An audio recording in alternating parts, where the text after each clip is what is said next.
Welcome back to Sledgehammer Horror, guys. I am Ken Sledge, and let's talk horror. Now, today I am joined by the absolutely amazing Shut Up James. James, how you doing today? I am fantastic. How are you? I am doing awesome, and I am going to say right off the top, do not shut up. Keep it coming all That's day. I want all I to know how to hear it. do is just in words. Too many. But before we talk about why you're here, James, I would like for the people that don't know you to get to know you a little bit. You are a content creator on YouTube, putting out amazing content. You were recommended very high by a good friend of both of ours, the always amazing Dice Roland. On your channel, you love to talk about movies. You love to go really deep into them and just never ever stop talking about them. No, Thus the yeah. name, Shut Up James. Shut up, So, James. um, what gave you the push and the desire to actually get the channel started and start going with it? I love that question. We both love dice, so we can just agree on that right away. So, Absolutely. I I love movies. I love talking about movies. Clearly, right? I love watching movies, but I have this list of movies I have yet to see. So, I mean, I am, chronic ADHD, anxiety. I'm gonna watch the same movie 15 million times and I'm fine with that. But I don't have anyone near me that I can watch a movie with. My partner and I will watch new movies, but I want to watch like old 80s, stupid, slasher, campy, Yeah. that's not his vibe. So it was kind of like I was just not watching the movies I wanted to watch. I didn't pursue it. I didn't like this social media thing was just, on the side. And I want to say, and I've actually talked to a lot of people who said this is how they kind of grew their friend group as well as I started playing Friday the 13th, the video game. And back then Facebook was still relevant. So we were in I think it is now, I guess, but we were in like a Facebook group and we started talking, we started playing together, and that's how a lot of friendships were born. Like my best friend I have now in real life, I met through that chat essentially. So they were kind of like, why aren't you posting about this? Or why haven't you seen this movie? And it just snowballed into Shut Up, James. I actually used to make modern trailers. I used to take the movies I already loved and I would spin them into like a new edited trailer, Poltergeist being one of them. And I see you have your Poltergeist shirt. I have my Poltergeist shirt. So that was kind of like a side thing, but then the page just transformed into what it is today, and it's still transforming. It's always changing. Right. Whatever works, what people want to see, and it's kind of where we're at right now. And I think that's a big thing is like, even as human beings with content creators, we have to always continually evolve. We have Mm-hmm. to, if we do the same thing over and over and over, the monotony starts to get to us. We want to branch out and try different Million things. Like percent. I see that now you're doing, movie first time watches, with your Mm-hmm. reactions and stuff like that, which I love to see. I love to Yeah. watch people react because I'm one of those people that, and it is a dire sin to my wife. She can't stand that I do it. But I'm one of those people that when we're watching a movie, I'm like, you guys watch, you got to watch this part. You got to watch. And like, Ashley will be like, No, hold on, let me watch you're one harder of than I was already those. watching. Yeah. I am, I am one of those. Like, all right, you Damn guys got to pay you. attention. It's gonna come into play later. Like Yeah. that's totally me. So when I watch people, I'm like, how are they going to react to the parts that I reacted to? So Right. Right. it really is fun to watch you be able to do that. And some of our good friends as well, the Final Girls, they do a lot of first time watches, and I really love to watch Yes. that. Yeah. So, like you said, you're always creating, you're always continually evolving into new things. Do you have anything coming down the pipeline that you could talk to us about that you're going to be doing on the channel soon?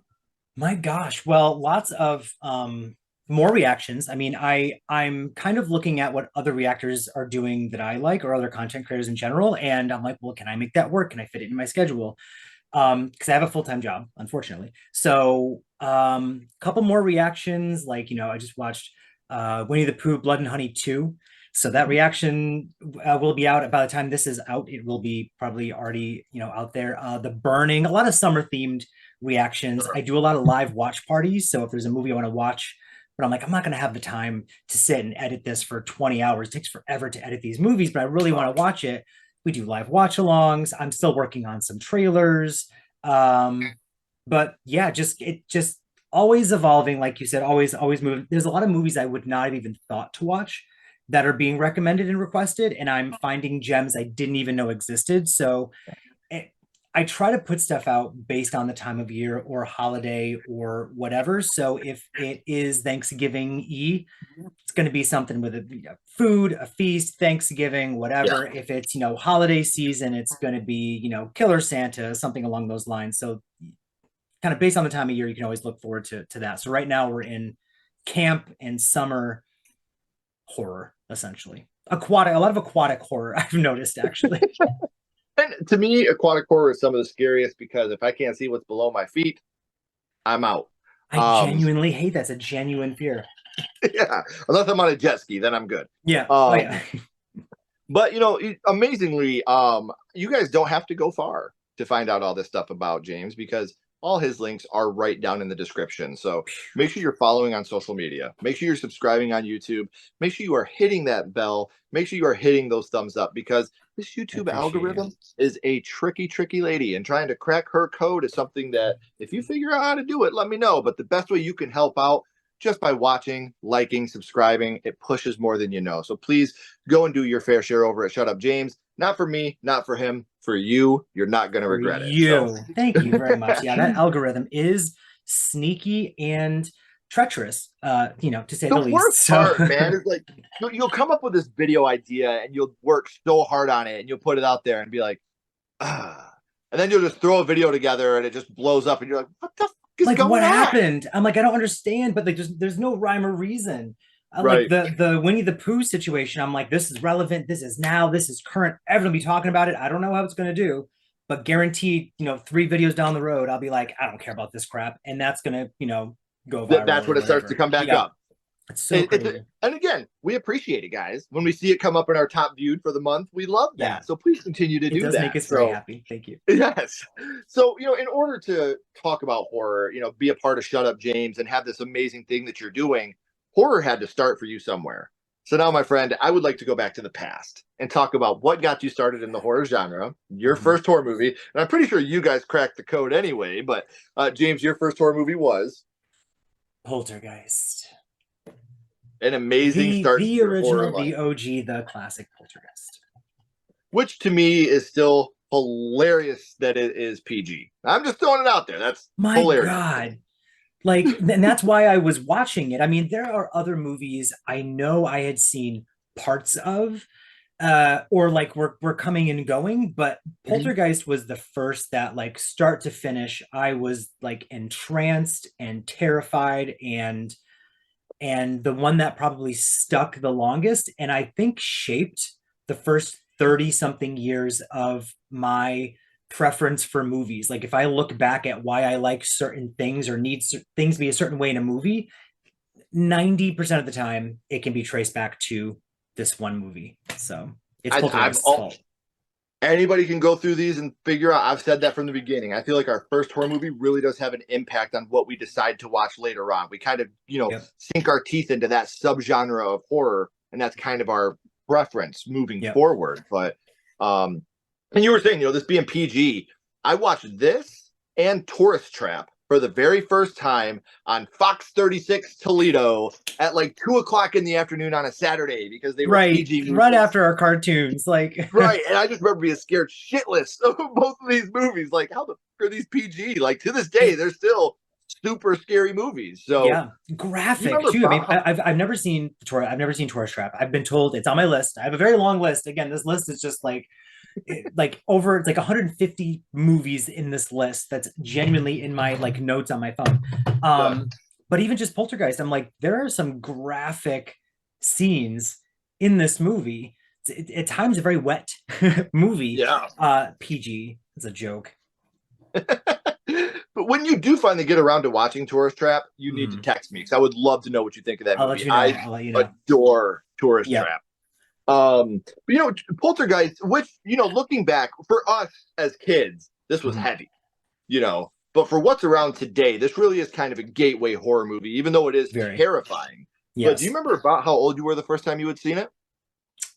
Probably about five. I'd say about like 4 or 5, which anyone I've spoken to, that always seems to be the age that they got into horror anyway. But I think about 5 years old. And it's one of those things where, and again, I am by no means a therapist. I am by no means a major in psychology, but I feel like with us as kids Hmm. watching a movie where the main character is someone in our age bracket, it's easier Hmm. for us to relate to that character. Yeah. So when we see the arc of what Carol Ann's going through, Mhm. we can relate to that as kids because we know her feelings. We understand her as a child. Yeah. Now watching this movie as an adult, I identify more with the parents of what I would do to get my daughter back.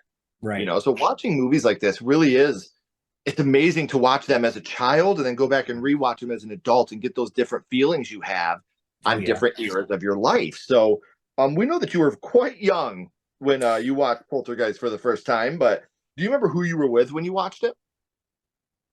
I honestly watched most of the movies alone. So it was whoever I was usually not being I was being watched, like someone was around, but no one was Sure. watching what I was watching.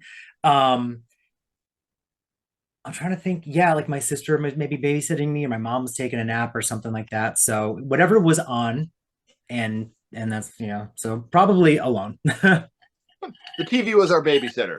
Mhm.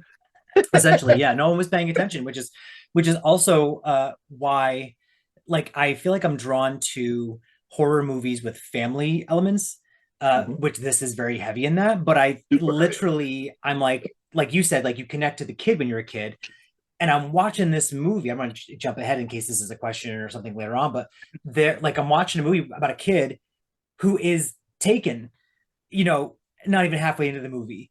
And then I'm like, well, wait, like where did I go? Because you kind of I'm attached to that character, that little girl.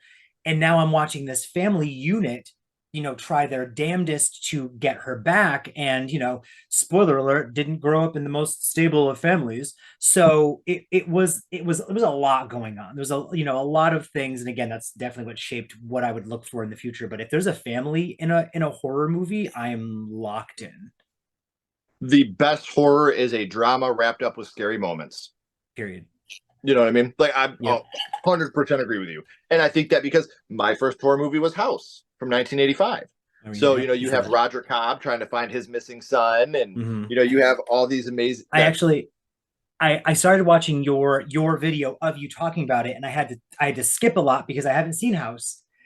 And but I know the premise, the basic premise. But when you were talking about like you were building up to like the first jump scare, and I was like, done, nope, click, jumped ahead, watched a little more. I was like, I don't want to know yet. I'll watch it. I'll watch it at some point oh, you because I heard got to it's a watch classic. it. It Another was one on the list.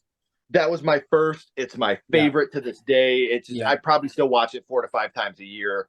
yeah. Um I got to meet the cast at a con a couple months ago, and they Oh, I did a love video for my grandmother because my grandma's who watched it with me for the first time. yeah, And the guy that played Roger, William Cat, he did a video for my grandma, like, "Hey, that's Penny, I just want to say amazing. hello." And yeah, it was, dude, like, it made my grandma I cry. love And when they're like actual human beings when you meet them in person. dude, William Cat was amazing. George Wendt was amazing. Like, it was just so incredible to be Yeah. able to see. Kane Hodder, obviously, is Kane. Like, he's just fantastic. So, Kane's in that uh, movie? oh, he Does he did all the play like stunt. oh, okay. Yeah, Yeah. no, I've met Kane a couple times and he is fantastic. I like there's a few people I'm like once I meet them once, I feel like I'm probably done. Kane and like one or two others I would meet again and again and again. Felissa Rose, Danielle Harris. I'm like, I Oh, will yeah. meet you multiple times. Yeah, I'll do whatever I can to be able to shake your hand a couple times. So, Yes. Yep. um, well, Poltergeist, like we talked about earlier, it is PG, but there's a lot of very effective scenes in this movie, scenes that Yep. still get us to this day. So, Hmm. do you remember which scene it was that affected you the most? I believe like I guess I touched on it earlier, but the scene where Carol Ann is taken. So it was like the Drew Barrymore scene before we had the Drew Barrymore scene, right? From Scream. I was not expecting the little girl that we're mostly following, who they're alluding to has this communication with these ghosts or whatever, to be removed from the movie. And now we're following the parents having to look for her. But I remember the movie being so fun and thought like a lot of thought was put into you enjoying these characters just as human beings without the horror elements. Like you said, it's a drama, with horror elements kind of added in. And horror, I'm not saying horror, I just talk very quickly. You're And fine. everyone's like, would you call me? I'm like, this is fine. So when she the fact that she's taken at all, is shocking. The Yeah. fact that it's done so realistically, I was beside myself. The fact that it didn't treat the audience, it treated the audience as a smart audience. So it's understood that this tree is taking the other kid as a distraction, and so you're screaming at the screen like, no, go check on the girl, like, but you understand why they're doing it. And it's so loud and so chaotic, and it was one of definitely the probably first time that like a moment really hit when all of a Yeah. sudden the music stopped, and it was this like, I remember this like weird like high pitched tone comes on, like the music does this weird thing that's kind of unnatural in itself, but it's very quiet and eerie, and the family is just gobsmacked because where did she go? And they're rummaging through the closet, and I was just like I was in pure shock. And there's not many horror movies that can kind of give you that epic like jaw on the floor moment. They might try, but it doesn't always hit. And this one hit so freaking hard. I don't know if you swear on here. You can probably cut it out. Yeah, Don't yeah, worry. I you're won't fine. say yeah. But like shit, like so hard. And I'm 5, you know? So Right. like, and it's stuck. It's stuck real hard forever. So it's absolutely that scene. And then the little boy is looking at like the toy on the floor that's like laughing at him at the end. It's just it's a whole bunch of emotion crammed into like a 5 minute period. Um, And and then the even that movie part is right just, before that with the clown, when he yeah, looks under before the that with the bed clown and and the everything. clown's not there, and then he pops up and the clown wraps its hand The around clown, his oh, I neck. mean that's even at the end. Well, that's because that's like, and that's another thing where they build up to, they lay so many things down for you that seem like they might mean nothing, and Right. then freaking Toby Hooper and Steven Spielberg were like, well, they mean something. And Yeah, and what a the great team. chaos of it all. Yeah. That team on this movie is just absolutely phenomenal. And Oh we yeah. know which scene affected you the most, James, and which is a scene that to this day, even as a parent, because after that you have the mom calling out like, please just give me my daughter back, in that moment of amazing acting, and you And feel it Joe in your Beth chest. Williams murders it. Murders Yes. it. But what would Underrated. you say your favorite scene in the movie is? Favorite scene. It's funny because the moment where the guy rips his face off keeps popping into my head, but that's not my favorite scene. My favorite scene would be the very end when the dad gets home, because the movie could have it could have had its best moments in the beginning and then kind of went nowhere, but it builds and it builds and it builds, and we have the awesome scenes with Tangina, and again like more epic moments, like you're getting like epic dialogue after epic scene after epic visuals, like all this stuff. But excuse me, I'm dying. Oh, The yeah, yeah. moment that Craig T. Nelson, right, Mhm. comes home and the lights are flickering in the house, and he opens the door and they're screaming, and like it's like full on chaos, and he's screaming at the guy because You son of a bitch, you moved the cemetery, but you left the bodies, didn't you?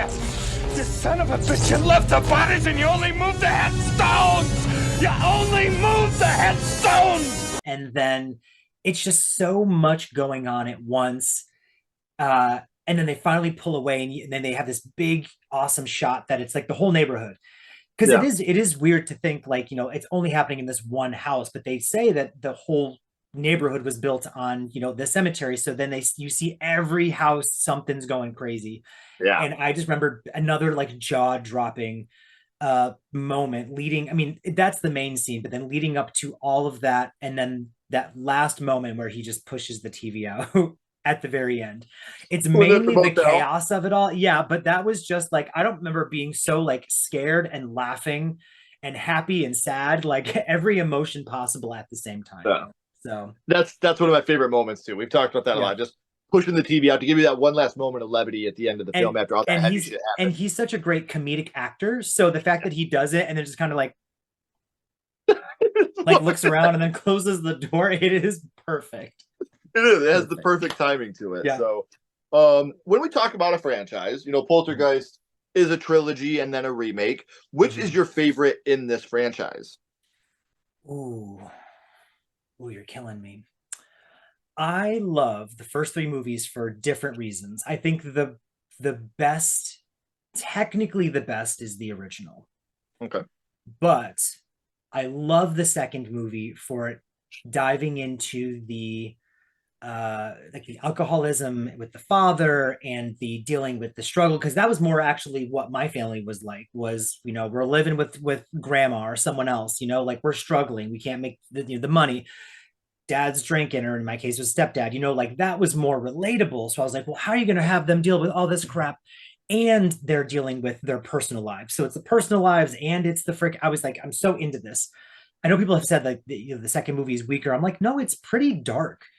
And but but part three, I love. I love. It's not good. It's bad. I love it. I'm a sucker for practical effects. Mhm. So by the time I was watching three, I was like, by the time I saw three, I was Carol Ann's age, probably closer to that age. So Sure. um I was still relating to her, still related to being like the annoying kid that no, you know, kind of listens to or whatever.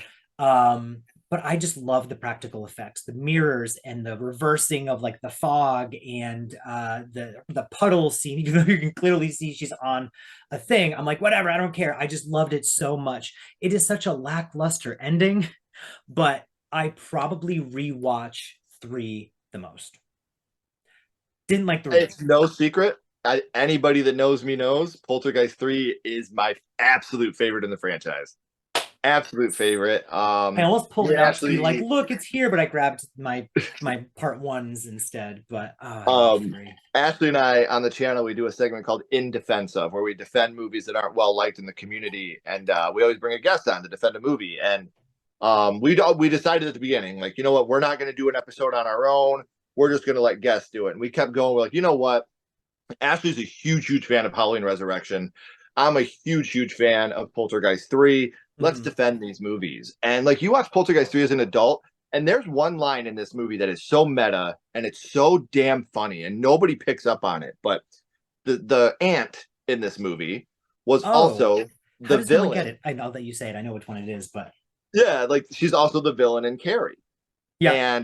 And when he's talking to her, when Bruce is talking to her, when he's talking to Pat, he's like, Don't let that pompous ass shrink tell you she's Carrie or Houdini or some damn thing like that. every time I hear that line, I just laugh. I think it's Yeah. brilliant. Like, for them to They include that meta moment in the movie is just pure brilliance.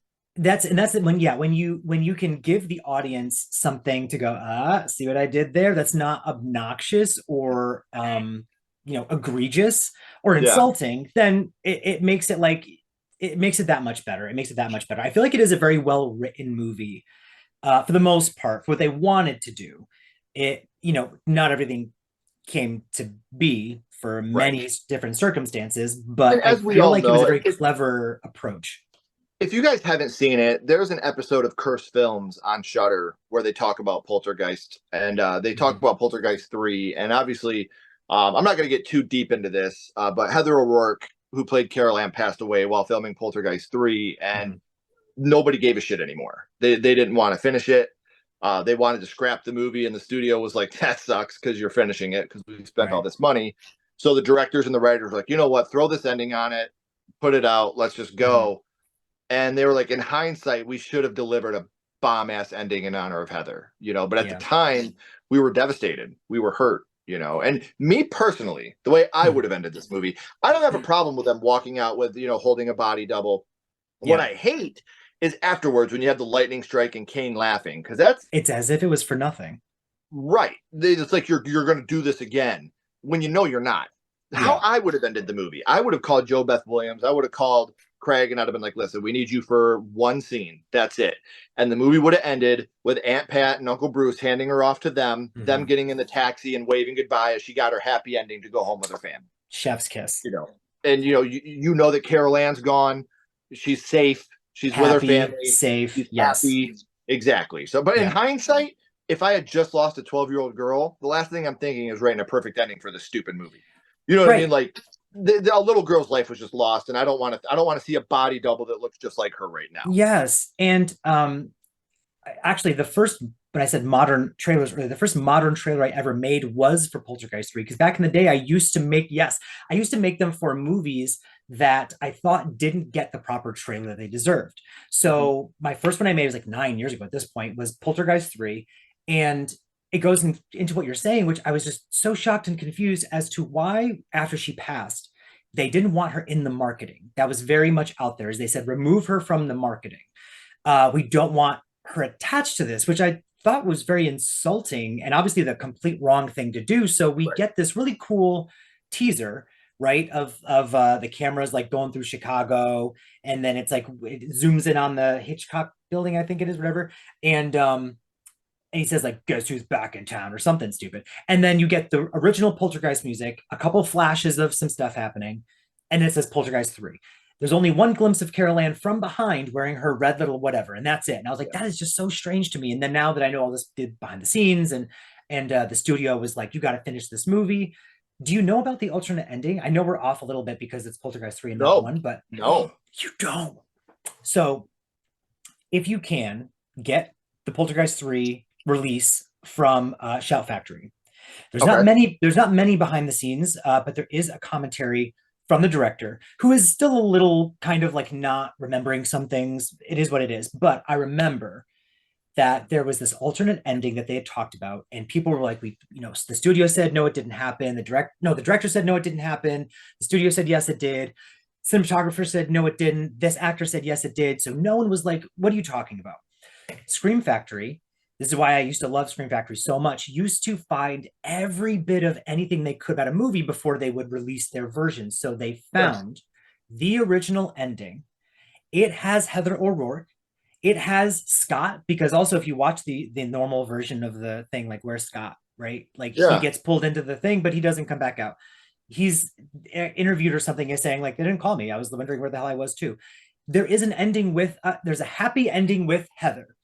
And I never understood after the reshoots, because they did reshoot a bunch of like Nancy Allen, like chopping off Kane's head and do all this stuff. Tangina being like, come to the light with me, whatever. I never understood how they couldn't splice those together.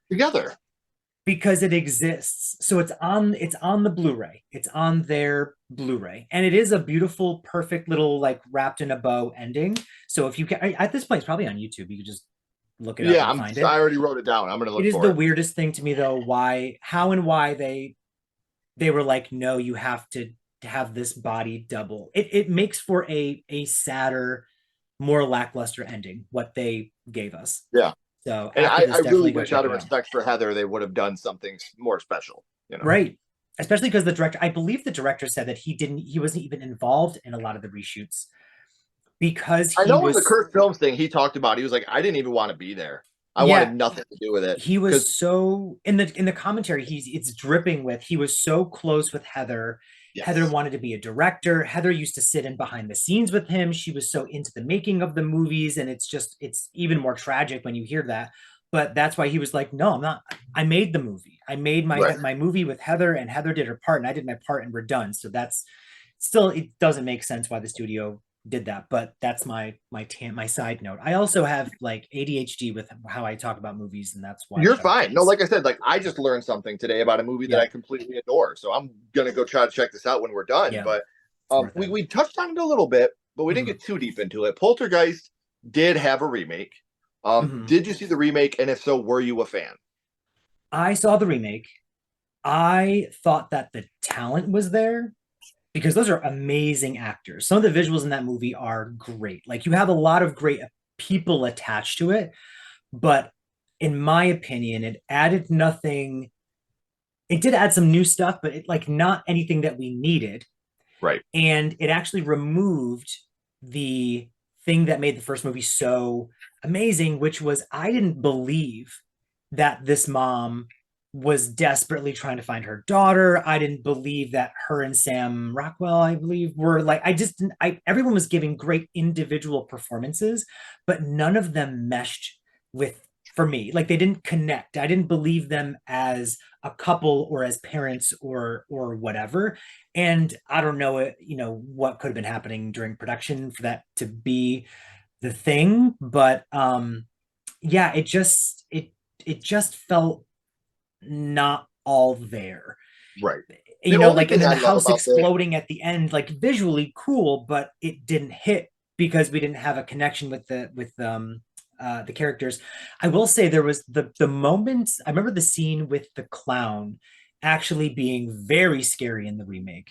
There's a lot of like sound of like the trees hitting like his what's that, skylight or something, and there's like the pull string on the clown like goes through his legs, and all he's the like, way. what's happening? Yeah, there was like a cool moment, but it was in this very kind of uninspired movie. That's how I felt, The thing I unfortunately. loved about it was when they got together to start writing it, they said, listen, the only way we're going to greenlight this remake, there is no Carol Ann. That doesn't happen. You know, the little Good. girl looks nothing like her. Yeah. Her name is Maddie, not Carol Mhm. Ann. Yeah. They were like, Heather is Carol Ann. You're not doing that. Anything I love that. else, we're good, but you're Yeah. not touching that. That's hers, and Yeah. that stays with her forever. So they casted a brown hair, brown eyed girl and named her Yeah. Maddie Madison. Much respect. I Much will respect. say I did love that I don't have to compare the characters. I Right. will say I am probably comparing the mom to Jo Beth Williams because Jo Beth Williams did such an incredible job. Like, one of the best performances I've seen in a horror movie ever is her in that first movie, in the second one too, but mainly in that first movie. But I can disassociate it and not, it doesn't disrespect the original. You know, like there's Right. some remakes I'm like, you just like kind of insulted the original movie. I don't think this remake did that. It just didn't add anything. Right. It tried to make Unfortunately. it its own, but it just Yeah. didn't do anything that made it stand out compared to Right. what, you know. I was hoping for back when that came out. I was like, please have this be, because legacy sequels were still kind of a thing, but they weren't as like, they weren't called legacy sequels. I was like, just give me like a standalone Poltergeist movie, and at the end, Jo Beth Williams pops up. Or they, Right. almost like what they did. I didn't see this movie yet, but it's very apparent from the trailer that like the Exorcist believer or something, how they go to um Ellen Burstyn, for, help or whatever. I haven't seen that movie, so I can't judge it. I don't know. I just heard it's terrible. Maybe it's enjoyable though. I love Ellen Burstyn. I was hoping for something like that from this. I was like, just give me Craig T. Nelson walks by. Yeah. I don't freaking know. Just give me something that, For connects to the me, original movies. when And you they talk about like didn't. The Exorcist Believer, a lot of people are going to shit on it because of its name. Mhm. It's not even the worst movie in its own franchise, let alone the Yeah. worst movie I've ever seen. So like, Right. I think it's worth a watch. I cried at the I end. I'll tell do. you that. I do want to Like, see it. I want to see. I don't like David Gordon Green. David Gordon Green, that's his name. yeah, Um, Anymore because of what I believe he did to the Halloween franchise, and that's a whole different thing. But if I can watch the movie beginning to end and just enjoy it as a film, I'm fine. yeah. See, I Without, like David Gordon Green as a director. I don't think he should be in the writer's room. But when it comes yes, to his direction, I love yeah, what he does, like with his yeah, shots, with his mhm, build-ups. I think yeah, he's very good with that. yeah. Oh yeah, he People shit definitely on builds a David lot Gordon of in Green, the that Halloween director, and I'm 2018 like, movie, a lot of suspense. yeah, and I'm like, David Gordon Green, the director, is fantastic. David Gordon Green, the writer, leaves a lot to be desired. So Yeah. that might come into our next question here Mhm, because we talked about Poltergeist being your first horror movie and what that means to mhm, you, James. But mhm. here for a second, my little buddy Ghostface is here, and he has a question for you. What's your favorite scary movie, James? No.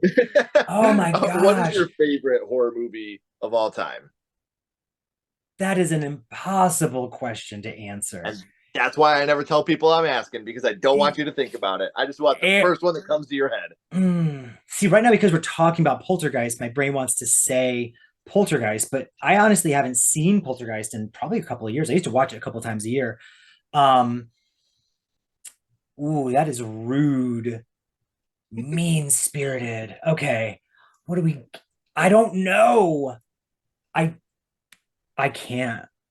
How about this? I, You're I about will to take say it. I'll say the scariest movie that I've probably ever seen. The movie that still scares me when I watch it is The Ring, the remake, the American version of The Ring.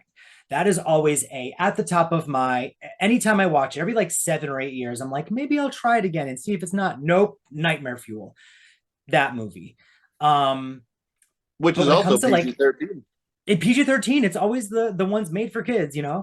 But when it comes to like favorite, it depends on my mood, because I'm gonna watch Poltergeist 3. I'm gonna watch The Relic, that like 1997 creature feature that no one wants to talk about, that is at the top of my list of movies. I'm gonna watch Halloween, you know, 4 or 5 or 6, or yes, I like H2O. Like it depends on my mood and everything. It's very hard to say.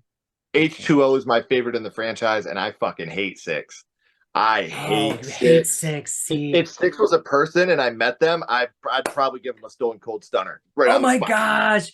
And I see, and I love 6. I love can't 4 do and 5 and 6. I understand. I get why people don't like the movies, and that's why, like, a lot of times when someone's like, "Well, I hate this," blah blah blah, I'm like, I can totally see why you don't. Yeah, I can see why people, when someone says they hate H2O, I can see the flaws in H2O that they might not like. I don't mind them that because I came love out the when I was. movie. Yeah, it came out right at the time when I was a teenager, and that was Yep. it was a. I hate to sound like an old geriatric right now, but that was hip at the moment. Like that was Yeah, the yeah, yeah. cool thing, man. That That was was, yeah, that was the I what's was my so age again happy. of movies. I remember that no one back in the day, like when I mentioned a movie, no one had seen the movies I had seen. No one was watching the movies I was watching. No one was, their parents maybe were paying attention. I don't know what the hell was going on. So I was watching Halloween, Child's Play, Friday the 13th, freaking Poltergeist, Leprechaun, whatever the hell was on, Yeah. and couldn't talk about it to anyone. So that just like stayed in my brain. H2O comes out, and it's this dimension film from the people who did Scream. Everyone's like, whoa, this looks so cool. And so finally, yeah, it was like the hip, cool thing happening. Bride of Chucky was the same way. So Bride of Chucky, all of a sudden, I was like, oh my God, I can start talking about Child's Play, because Bride of Chucky is this cool new movie coming out with music by Rob Zombie, and it's got a hot Jennifer Tilly in it, whatever. Like, so that era of movies coming out hits different. Um, but for me, it was Halloween 6 was one of the first ones that was new in the new section. And I was like, oh my God, there's a new Halloween. And that's why, like, Wes Craven's Nightmare is my favorite Nightmare movie. I love New Nightmare. It's my absolute favorite, but it was in the new section. So I was so happy that a franchise I already liked was new and fresh and still alive. That's kind of like how, why these movies hit different. I can A excuse. lot of it comes with age. You know what I Yeah, mean? no, Like, a lot million of it percent. really does. Halloween H2O was the first Halloween movie I saw in the theater. So that's why So I think bad. it No means so one much to wanted me. to take me to that movie. I was pissed. So But pissed. I've had an amazing time talking about how horror started for you and what horror means to you and the passion Mhm. that you have for it. But before I let you go, we always Mhm. bounce back to the same question. We're going to go back to Poltergeist. And what we're going Mhm. to do is rank this on a skull count. Now, James, we're not ranking Poltergeist on acting, production, score, direction. Like, we're not being critics. Okay. What we're doing is ranking Poltergeist on how much it affected you on your first viewing. So 0 skulls being not effective, Okay. 5 being extremely effective. Mhm. You can use half and quarter skulls anywhere in the middle. James, what would your ranking of Poltergeist be? E- easy 5. 5, 5, 5. I figured it was, but I have a script, and the script told me I got to ask. And if you Love it. break, I love the script. oh, I love that you're keeping me on track too, because I am just like pew pew pew pew pew with my brain. And no, it's absolutely a 5.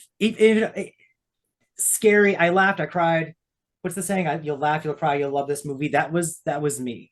And then Poltergeist, yeah. this had the same hit the second time I watched it, and then the third time, and then the fourth time, and then the fifth time. Yeah, absolutely 5 stars. You know what they say? It knows what scares you. It knows Oh. what scares you. Actually, I got my tape here. My little, what did I get? I got this cool thing. This is actually, so it's like the regular DVD, or not DVD, Jesus, the regular Blu-ray that I found, because I love this art. Yes. This is my favorite art. So, and it's got like a couple bonus yes, it's got a couple bonus features, but it's nothing to do with the making of the movie, which makes no sense to me. I don't understand why there's no making of. No one wants to talk about it. No one wants to do commentaries. My VHS is this, and I'm fine with that, but I don't love this art. So I'm looking for a tape that has the OG art. But there's this person on like Etsy who does custom boxes. I think it's called like Blockbuster boxes, like literally just Blockbuster boxes or Blockbuster box sets, something like that on Etsy. And they change every couple months. There's a new set, a new something. I have Jaws, I have Halloween, I have Child's Play. And I saw this one and I was like, absolutely, because this is the front. Like this is the beautiful art, but the back is our girl fighting what's his face. The side is just the title. I'm like, but this like slip, it just makes it like this looks so freaking beautiful in my collection, but still looking for the tape that has that art. It's out there somewhere. But Oh, and I know you'll get it, but yeah. I do want to remind you guys, because I said it at the beginning, but we're at the end of the third act. The credits are about to roll and the curtain's about to drop. But before that happens, make sure you're following Shut Up James on all the social media links. Make sure All you're of them. subscribing to the YouTube channel. And like I said, you don't got to go far. They're right down in the description. So, Made it easy James, for you. don't go anywhere. I got a couple more questions for you. Okay. Everyone else, if you haven't already, please like, comment, and subscribe. It does help build the channel more than you know. And follow Sledgehammer Horror on social media. Our links are in the description as well. But until next time, keep talking horror, stay what you are, and we'll see you guys soon.